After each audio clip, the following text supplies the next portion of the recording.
இட்லி எப்பா இட்லி போட்ட ஏசமான எவ்வளவு பெரிய பூகம் வந்தாலும் சரிடா நீ ஒரு ஆள் எஸ்கேப் ஆயிருப்பா.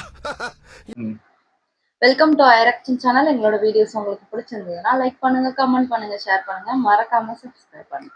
ஓகே, இப்போ என்ன வீடியோ பார்க்க போறோம்னா கருப்பு ஒரு டீசர் விட்டுருக்காங்க, அதான் பார்க்க போறோம். பார்க்கலாமா? ஓ கருப்பு கருப்பு சாமி.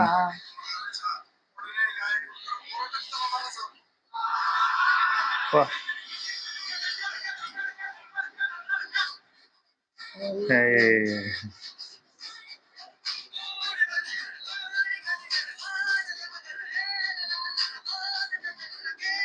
ஓ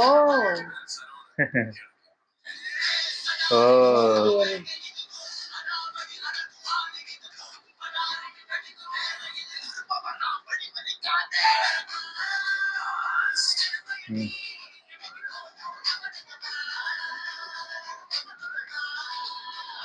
பயங்கர கமர்ஷியலான படமா இருக்கும்.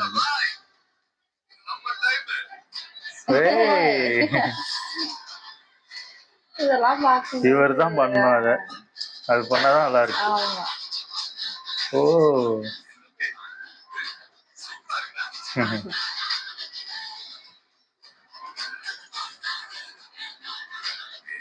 ஏய் என்னது, யார் அது?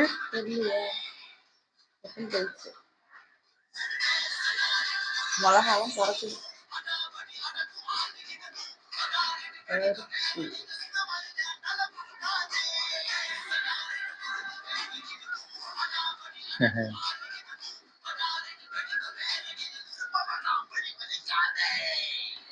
சூப்பர், நல்லா இருந்துச்சு. ஆனா ரொம்ப கமர்ஷியலான படமா தான் இருக்கும்னு நினைக்கிறேன். ஏன்னா ஒரு இப்போ ரீசெண்டா வந்த எல்லா படமும் பார்த்தீங்கன்னா இந்த கமர்ஷியல் இல்லாம எல்லாமே ஒரு டிஃப்ரெண்டாக நடிச்சிட்டு இருந்தது. இப்போதான் எனக்கு தெரிஞ்சு அதே இந்த பழைய டைம்ல நடிச்ச அந்த வேலு அந்த மாதிரி ஒரு டைப்ல தான் இருக்கு எனக்கு தெரிஞ்சு. ஆக்ஷன் இந்த மாதிரி தான் இருக்கும். இதுல இந்த கஜினில ஒரு அந்த வாட்டர் மெலன் இவர் தான் பண்ணாரு, அது இவரோட தான். ஆனா இது பார்க்கும்போது எனக்கு அவரு அது பண்ணி கெடுத்துட்டாங்க.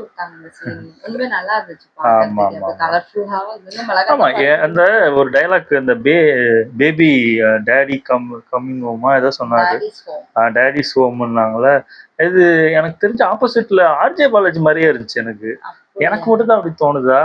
ஆர்ஜே பாலாஜி தான் வில்லனா வரும்ல, ஏன்னா அவர் தான் டைரக்டர், அவரே வில்லனா ரோல் பண்றாரு. ஏன்னா வில்லனை காட்டவே இல்லை இந்த இடத்துலயுமே. யாரு வில்லன் என்ன எதுவுமே காட்டல, சண்டை போடுற மாதிரி காட்டுறாங்க தவிர யாரு அந்த இது வில்லனே ஒரு இடத்துலயும் கூட காட்டல. எனக்கு என்னமோ அப்படிதான் தோணுது. எனக்கு மேபி ஒரு சீனா இருக்குமோ அப்படின்னு கூட இருக்கலாம்.